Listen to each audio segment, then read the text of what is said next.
Bine v-am găsit, bine v-am regăsit, dragilor din Zodia Pești, oriunde v-ați afla.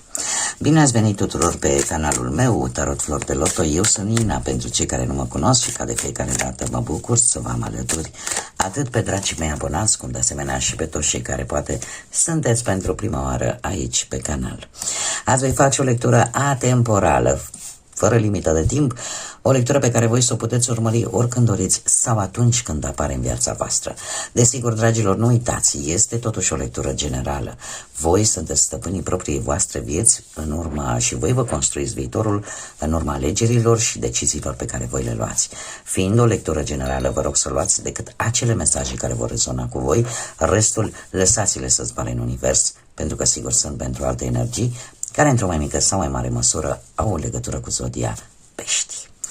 Desigur, puteți completa această lectură vizionând celelalte zodii care pot reprezenta pentru voi, poate ascendentul, luna, Venus sau oricare alt aspect astral important pentru voi din harta voastră natală. Zise toate acestea, haideți să vedem ce mesaje, ce sfaturi, ce energii vin pentru dragii mei din Pești în următoarea perioadă de când voi urmăriți această lectură în funcție de ce gândiți, de ce simțiți sau de ce vă doriți. Să vedem ce ne spune acest minunat oracol al înțelepciunii.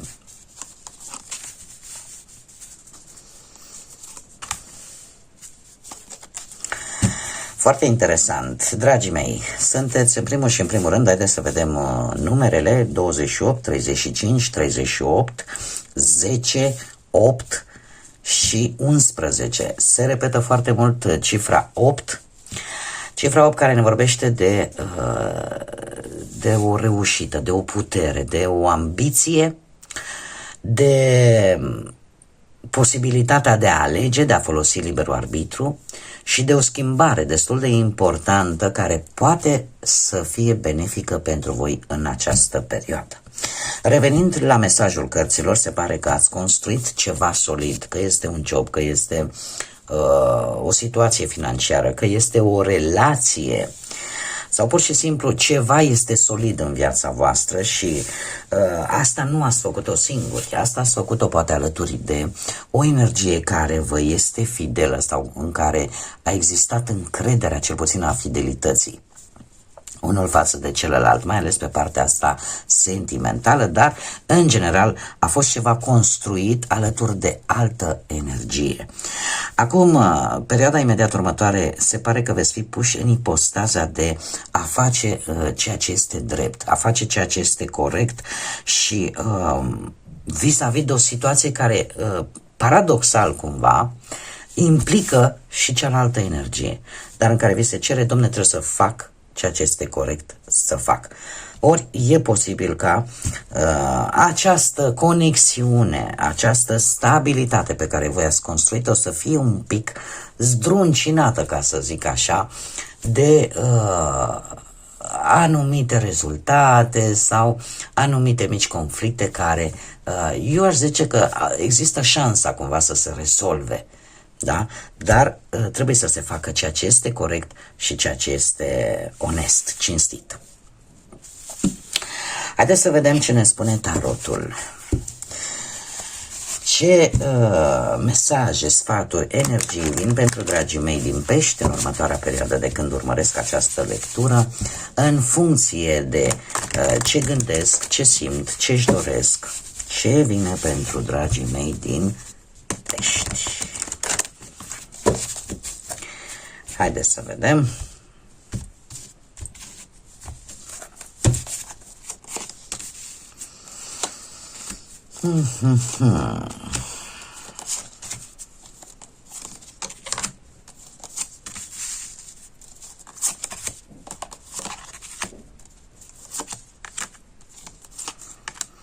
Bun.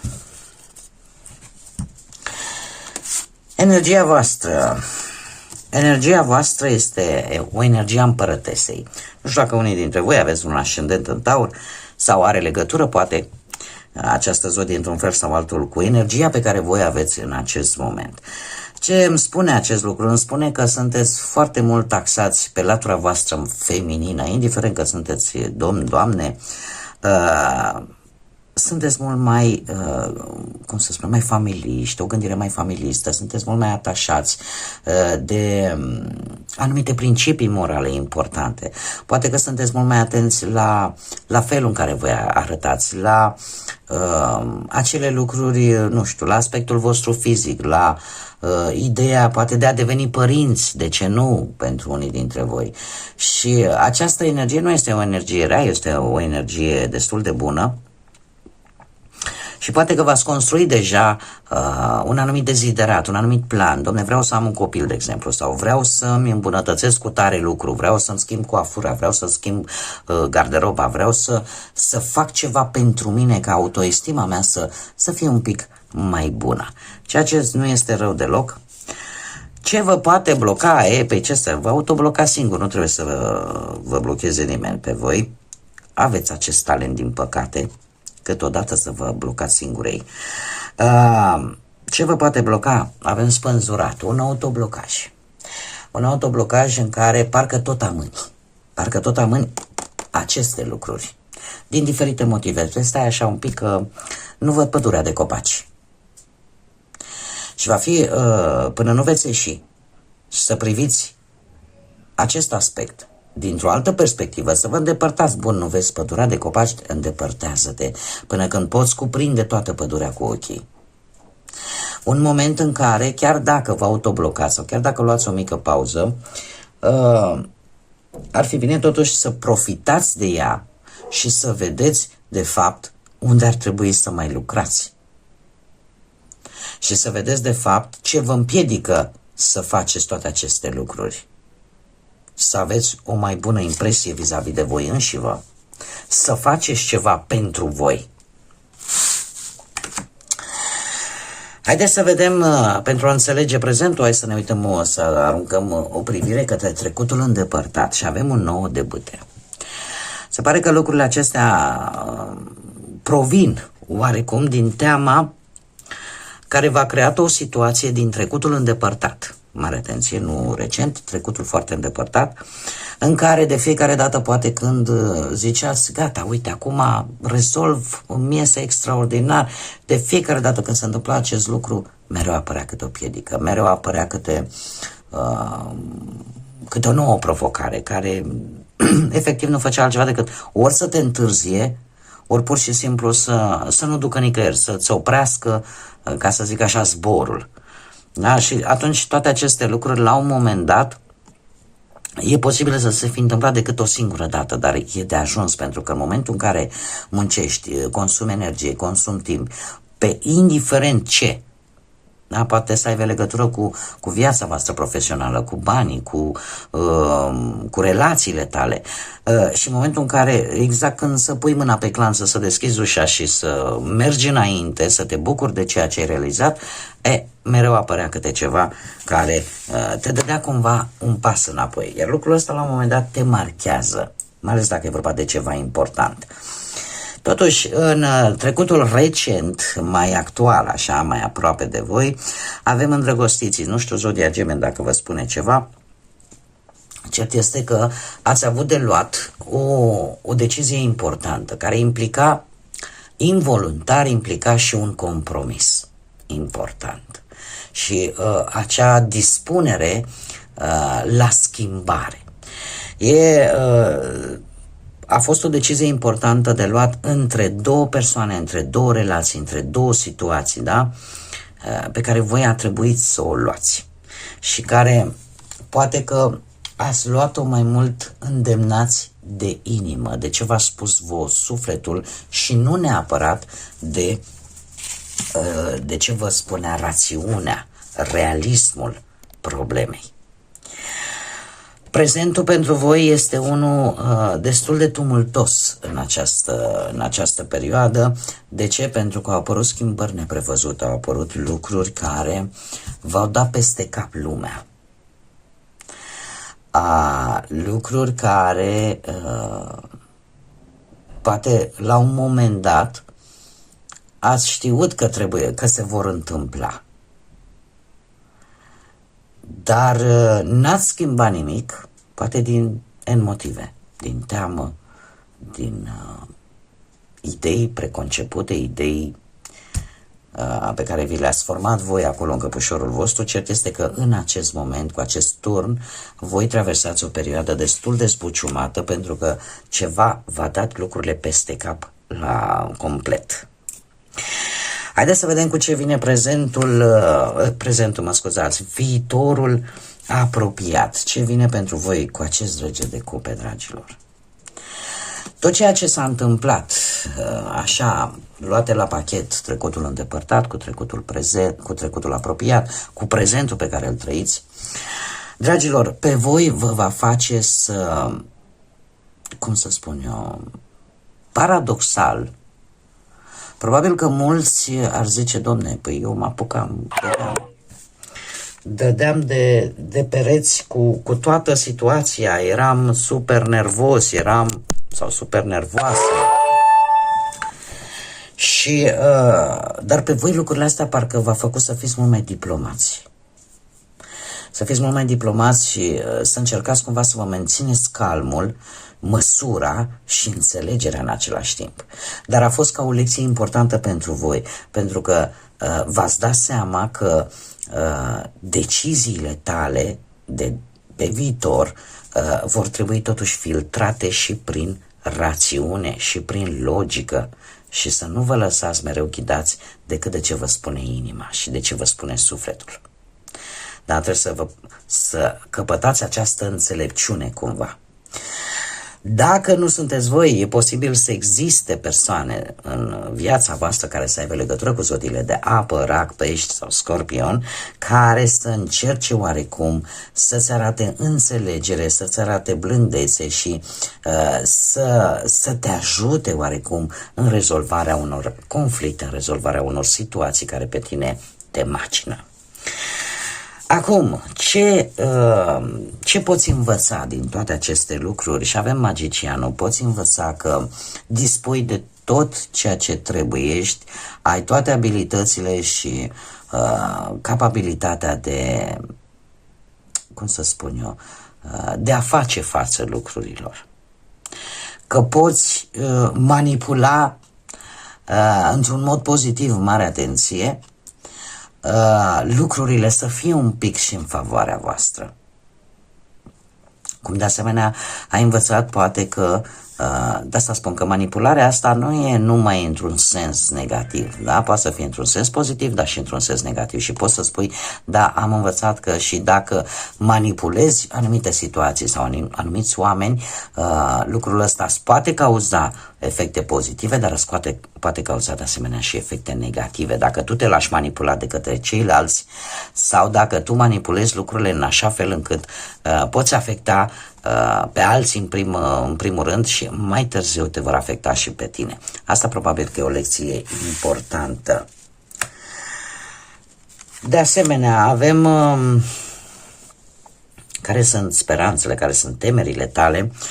Teama ta este aceea de a nu mai fi rănit, de a nu mai suferi, de a nu mai da peste situații și persoane care să-ți cauzeze dureri emoționale, să-ți cauzeze această stare de singurătate, să-ți cauzeze, cum să spun eu, acele cuvinte care poate te-au măcinat, care poate te-au durut la un moment dat. Ți-e teamă și nu mai vrei să ai parte de ele, mi se pare perfect normal. Cum de asemenea, cred că cea mai mare temere, poate multora dintre voi, e aceea de a mai face alegeri rele, de a mai suporta consecințele unor alegeri total neinspirate pe care poate unii dintre voi le-ați făcut. Poate că vă e teamă de această perioadă de tranziție, o perioadă de tranziție destul de grea, în care voi, desigur, fiind o zodie de apă, veți avea cel mai mult de suferit. Ce sfat, ce soluție vin cărțile, vin cu acea idee de a nu mai purta conversații, bătălii, de a vă alege cu mare atenție ce lupte vreți să dați. Încercați să evitați acele conflicte, acele tensiuni cu cu persoane care în permanență o țin pe-a lor și în care nimeni nu are de câștigat și chiar dacă să presupunem că voi cedați sau celălalt cedează la un moment dat, de fapt nu se câștigă nimic. Poate că soluția ar fi ca gelozia, ca invidia să fie cât mai mult evitate în această perioadă și, în general, să eviți să duci bătălii care nu te duc nicăieri și care nu ți aduc absolut nimic bun. Care este rezumatul acestei lecturi? Un cavaler de bâte, zodii de foc, berbec, leu, săgetător. Pot reprezenta, desigur, poate ascendentul pentru unii dintre voi sau pur și simplu o energie care să aibă aceste legături. Nu e obligatoriu, dar e un fapt datoria să vă spun. Ca și rezumat, ca și concluzie, acest cavaler de bâte vine cu foarte multă acțiune, cu foarte multă energie pentru ca tu să obții ceea ce tu ți-ai propus, mă scuzați. Doar că e posibil, dacă vorbim de o altă energie, să fie cineva care nu se va lăsa ușor combătut, va fi cineva foarte încăpățânat, care e totul sau nimic și care nu va renunța atât de ușor pe cât ați putea voi crede. Dacă vorbim strict de voi și voi vă regăsiți în această energie, prin intermediul poate al ascendentului, trebuie să vă spun că voi sunteți foarte hotărâți și nu dați înapoi pentru a reuși ceva. Nu știu, că e vorba de o schimbare de job, că e vorba de o schimbare de locuință, cumva e posibil să vină totuși situații în care nu vei vrea, va trebui să-ți construiești un plan și va trebui să treci la acțiune, va trebui să, forțat un pic de împrejurări, să faci o schimbare în viața ta. Să faci o schimbare în viața ta și eu aș mai spune, mai ales pe partea asta, nu știu, sentimentală, aș spune că nu e nevoie decât voi să faceți un compromis, e nevoie un compromis din partea ambilor. Da? Pentru cei care vă aflați într-o relație, e nevoie de sinceritate și lucrurile astea într-un fel sau altul se pot rezolva. Cum de asemenea pot să mai spun pentru cei singurei că apare apariția unei energii tinere, poate mai tinere ca voi, că e la locul de muncă, că e în locurile astea pe care voi le frecventați în mod normal, dar este cineva care vă va atrage atenția în această perioadă și care e bine să vă puneți întrebarea, domne, e totuși o iubire trecătoare sau este ceva care poate duce la o relație serioasă? Acum, la sfârșit, dragii mei, acest pachet de cărți de tarot se numește Tarotul Chakrelor și, cum am făcut la toate celelalte zodii, voi nu veți face rabat de la acest lucru. Ce predomină, ce chakră predomină în lectura voastră? Eu aș spune că predomină foarte tare chakra asta a gâtului, a vorbirii, da? Care îmi spune că există comunicare, că există anumite expresii verbale care vă pot ajuta și de asemenea ce mai vă pot ajuta sunetele care vă calmează, că e sunete din natură, că e sunet de la o melodie care vă calmează. Sunetul are capacitatea de a limpezi mintea, de a alunga acele energii negative, acele gânduri negative și în felul ăsta de a vă curăța. Așa că în perioada imediat următoare, dacă vă place, acum fiecare cum îi place, să ascultați un anumit tip de muzică care simțiți voi că vă liniștește, nu ezitați să o faceți. Și de asemenea mai avem, e cam, da, iar pregnant ar mai fi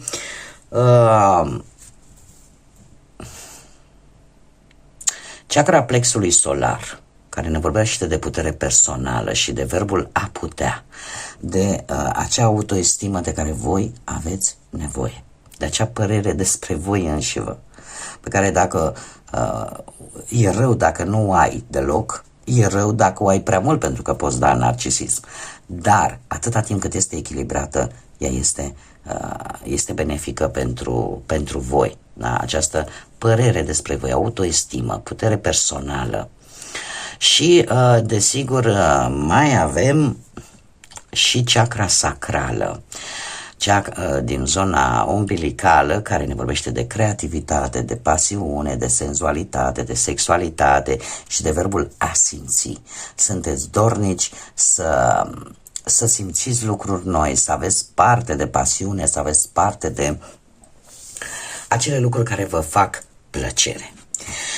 Haideți să mergem mai departe și să vedem un mesaj important pentru dragii mei din Pești în această perioadă, de când voi urmăriți, în următoarea perioadă de fapt, de când voi urmăriți această lectură. Un mesaj important.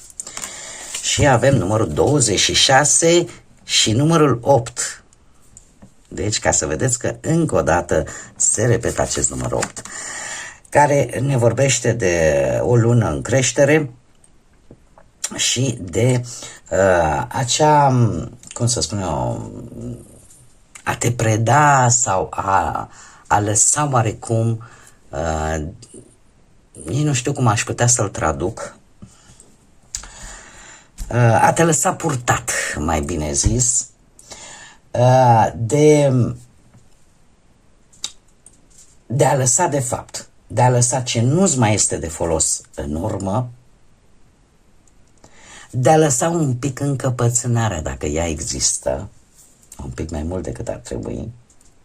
Și asta mai ales încăpățânarea asta vis-a-vis de anumite situații, vis-a-vis de anumite obiceiuri care tu știi foarte bine că nu-ți fac bine și de asemenea de a lăsa în urmă frământările tale.